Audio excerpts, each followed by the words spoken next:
Riverfront Park is a 2.5-mile trail running along the historic Columbia Canal. It is a beautiful portion of the Palmetto Trail, which stretches the entire length of South Carolina, Greenville to Charleston. To access the park, visitors must traverse a pre-industrial era railway bridge, which locals converted into a pedestrian walkway.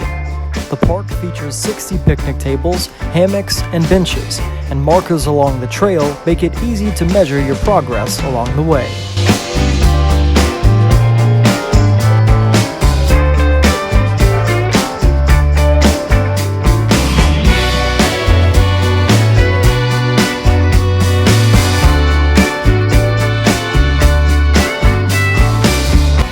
Originally, the Babcock Building portion of the South Carolina Mental Health Hospital was designed in 1858.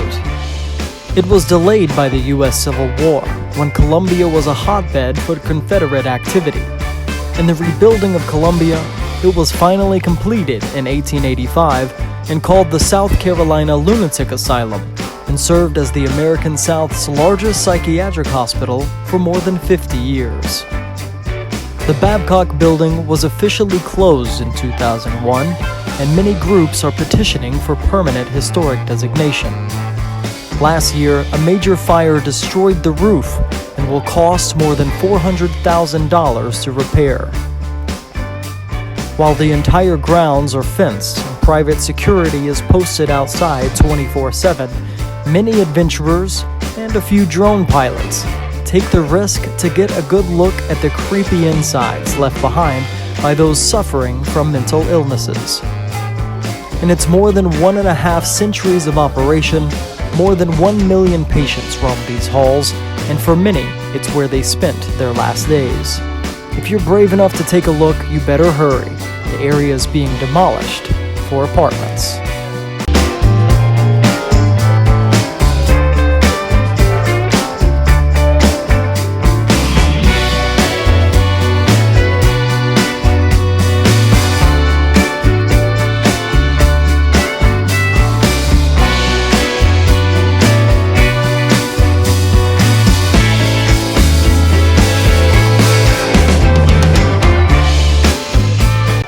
The word sesquicentennial means 150th anniversary.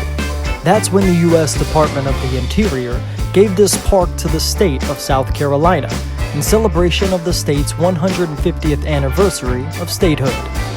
This gorgeous state park is more than 1,400 acres of beautiful woodlands surrounding the sesquicentennial pond.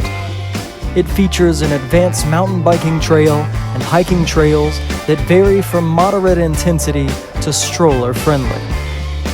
Inside, adventurers can enjoy kayaking, canoeing, and fishing. Families will love the child splash pad and picnic spaces. And if you want to sleep under the stars, this is the perfect space. More than 85 RV sites and tent spaces are available for reservation, and midnight exploration of the off-loop trail definitely makes the Sesquicentennial State Park worth the trip.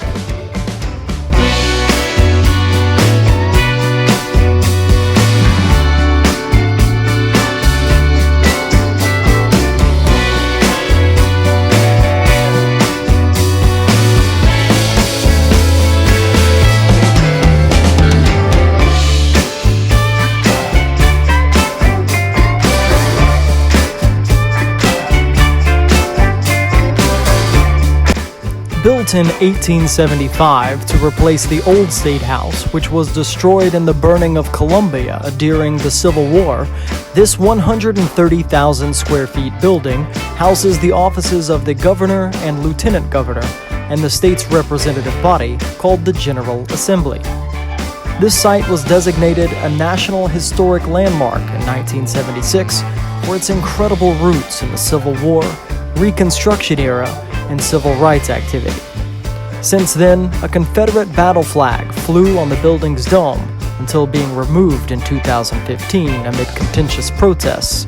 The grounds now feature 13 statues and monuments, including those of George Washington, Confederate soldiers, and African Americans.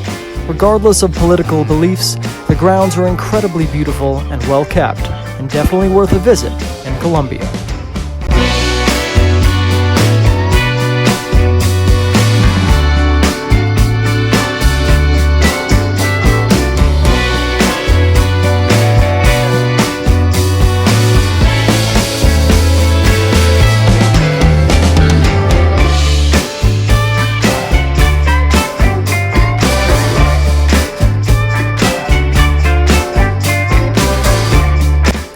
endless view of innumerable trees make up this 26,000-acre national park surrounding the Congaree. Originally owned by logging magnates, this entire area was slated to be cut down before being designated worthy of preservation. Old-growth forests used to stretch from here through West Texas, but now Congaree is the largest and one of the last left standing. Now Congaree is a UNESCO Biosphere Reserve and home to tens of thousands of species of plants, animals, and fungi, making it one of the top 10 most biodiverse portions in the entire United States. You'll see thousands of roots rising up from the ground. These are called knees, and botanists hypothesize their purpose is stability because the entire area is a perpetually moving river. In here, you'll find species not found anywhere else. If you're lucky enough, spotted owls and wild hogs too. Old-growth forest trees have fallen all throughout the park. The trails and boardwalks throughout the trek ensure you can see it all in one day, and campsites are available for extended trips.